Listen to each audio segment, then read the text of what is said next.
Hi, I'm John Hazzard, and for me, it's all about food.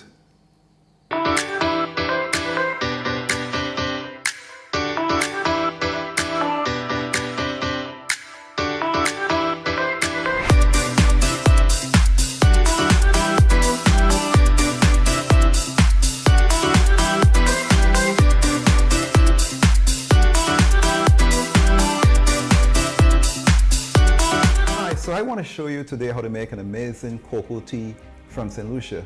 And how I discovered this tea is a number of weeks ago, or months I should say, when I first came into St. Lucia. I went to Castries Central Market and I had the most amazing breakfast, which was some fish in a piece of bread. But the lady also offered me some cocoa tea, and as it was early in the morning, it was perhaps like around 7 a.m. And I normally have tea in the morning or have some coffee. I said I would try the cocoa tea. Now, I hadn't tried cocoa tea before. Granted that my dad is actually from Grenada, and there's cocoa tea in Grenada as well too, but I don't think I had tried it before. But I tried a cocoa tea. Of course, I've had hot chocolate, but it's not the same thing. So of course, I tried cocoa tea and I fell in love with it immediately. And over the next few weeks, I thought, you know what, since I'm actually in St. Lucia at the moment, let me share with you some St. Lucian dishes. And so my last video was on St. Lucia's national dish, which was the green fig and saltfish, and I thought, well, look, let me show you how to make now cocoa tea, and then another video I'll show you something else. So I want to share with you how to make cocoa tea. It's very simple, nothing complicated, and it's just a few basic ingredients. So first we have cocoa, the cocoa stick, which is actually made and produced here in St. Lucia. We also have cocoa, of course, is a very popular thing here. Chocolate, very popular thing here in St. Lucia. We have here cinnamon stick, Star Anise, Whole Cloves, we have bay leaf, and I also have here some evaporated milk, and I have some condensed milk for the actual cocoa tea, and I also have water as well too, which of course we have to boil the ingredients, and then we're going to thicken it with a bit of custard powder. Now I want to discuss with you the method for doing this. Now what we do, we take first our cocoa stick. You can have a box grater, or if you don't have a box grater, you can chop it with a knife. But I have a box grater, so what we do is we just take a bit of the cocoa stick, and we're now going to just grate a bit of this into a bowl, which is what I'm doing. Good. Let's just grate a bit more. Good. So that should be my cocoa, which is grated. So we grated a bit of this into a bowl, and then what we're going to do, we're going to take some water first in a pot at our range. And we're going to combine the hard spices, which is the star anise, cinnamon stick, whole cloves. We're also going to add the bay leaf as well. Bring it to a boil and allow that to simmer for at least about 5 minutes, just to infuse the flavor of the bay leaf and the cinnamon sticks and the hard spices into the water. Now I would recommend you get fresh bay leaf. In the Caribbean we have beautiful bay leaf trees, and you have a wonderful aroma that comes from those bay leaves. I tend to tear them as well, so I would suggest you get a fresh bay leaf from your tree. However, I was not able to find a fresh bay leaf today, so I purchased one from the supermarket, which is not as potent or intense as a fresh bay leaf. Once the water comes to a boil and it's simmered for at least about 5 minutes, we then going to go ahead and add the cocoa powder or cocoa stick, which we grated.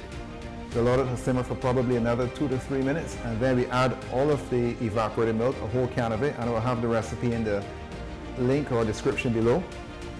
Bring that to a boil, simmer it for a few minutes, and then we will sweeten with the condensed milk. Now, if you don't have condensed milk, you can use brown sugar, or you can use granulated sugar, or you can use honey or agave.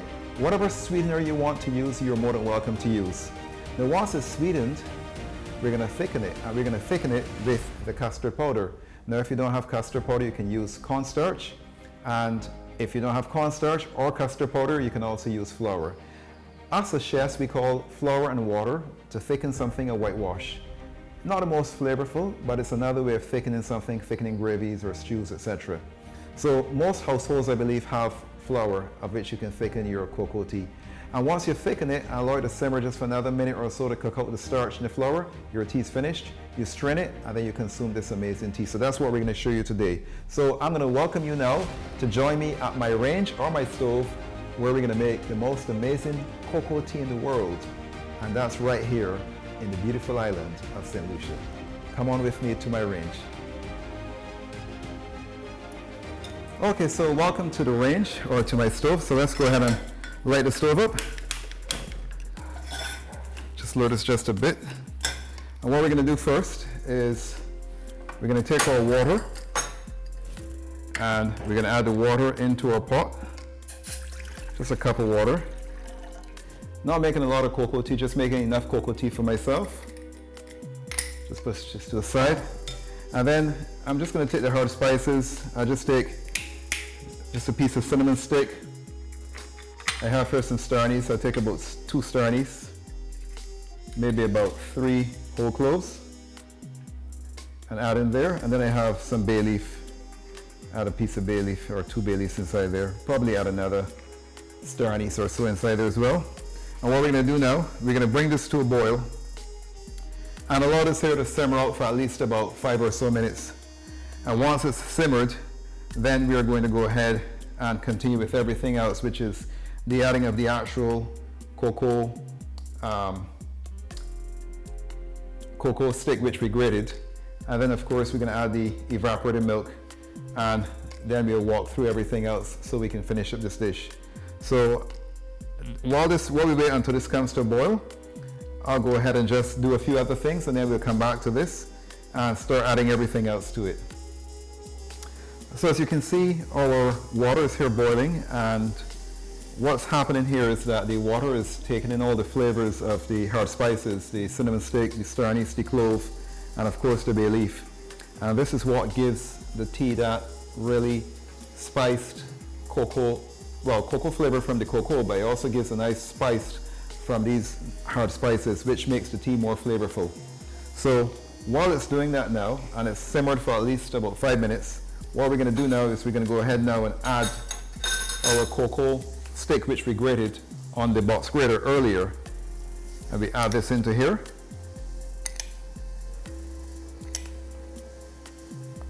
Good. This is added a little bit more. That's beautiful. And what I did is I have a whisk as well, and we're just going to go ahead and whisk this just a bit.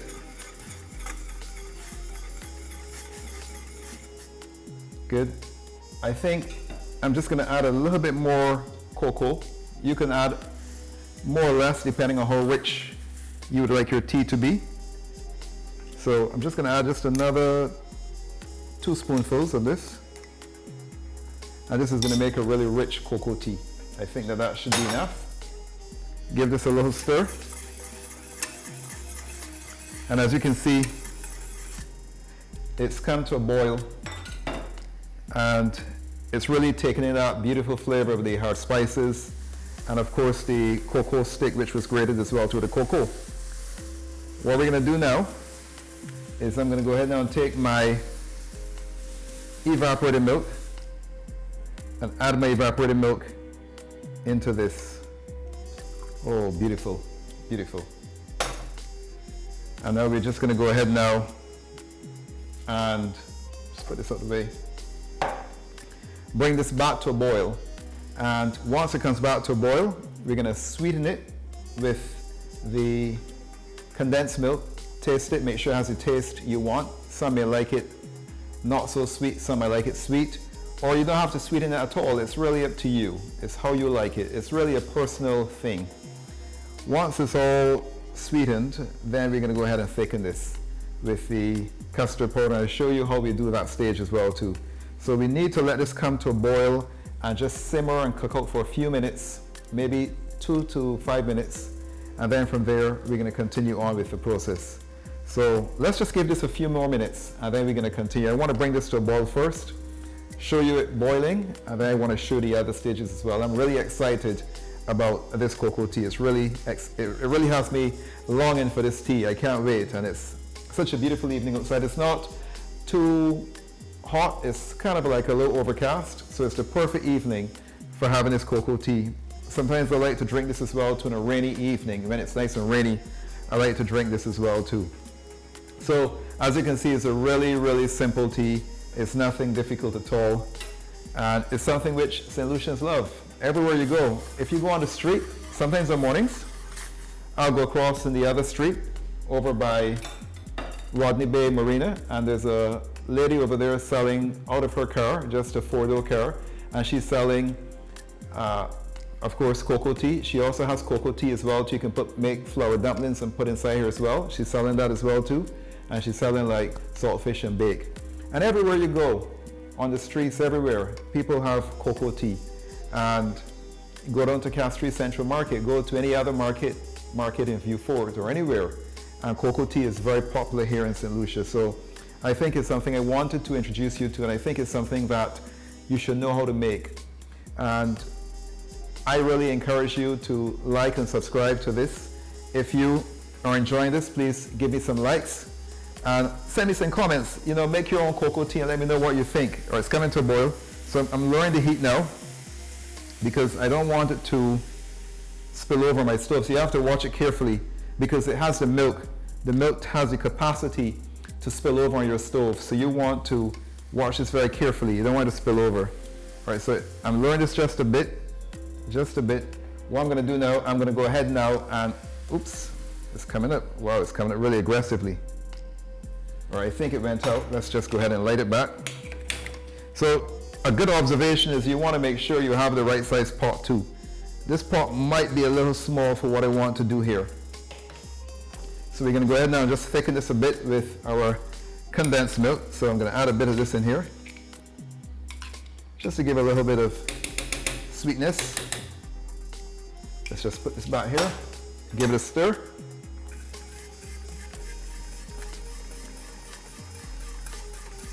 And of course, the only way I would know if it's to the taste I want is I am going to have to taste it and see if it needs a bit more condensed milk. Let's just taste it.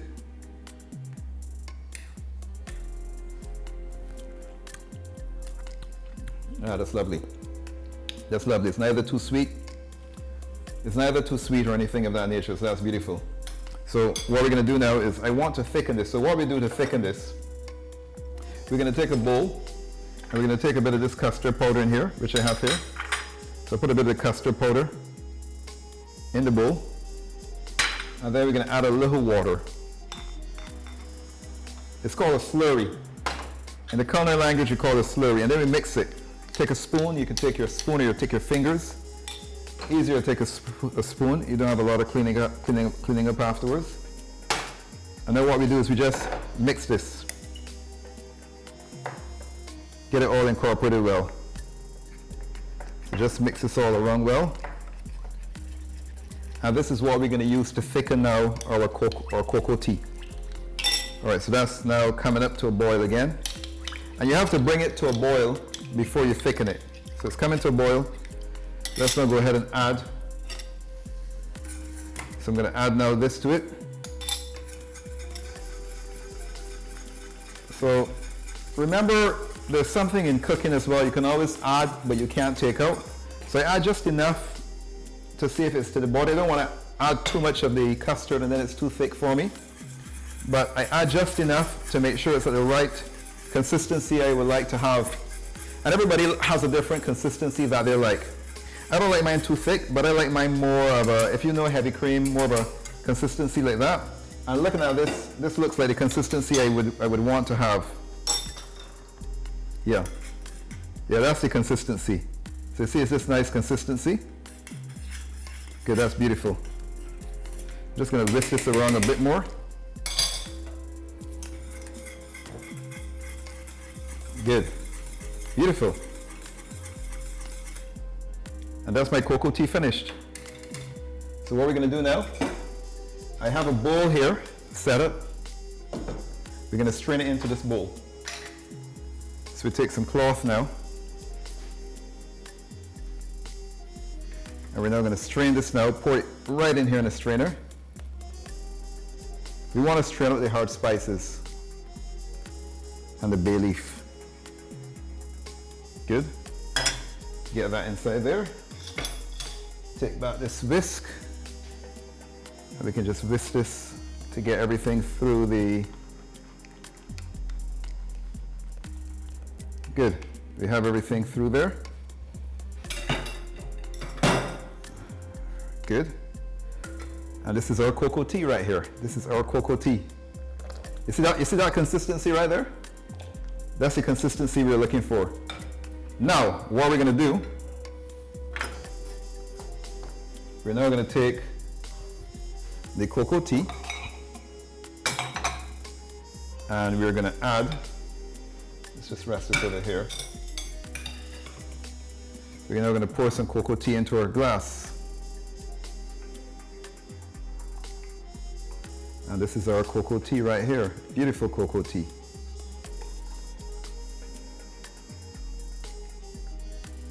Wow, this is lovely. And it's rich. You see that nice rich color and rich consistency? It's beautiful. That should be good. So there you have it. This is the cocoa tea, the St. Lucian Cocoa Tea.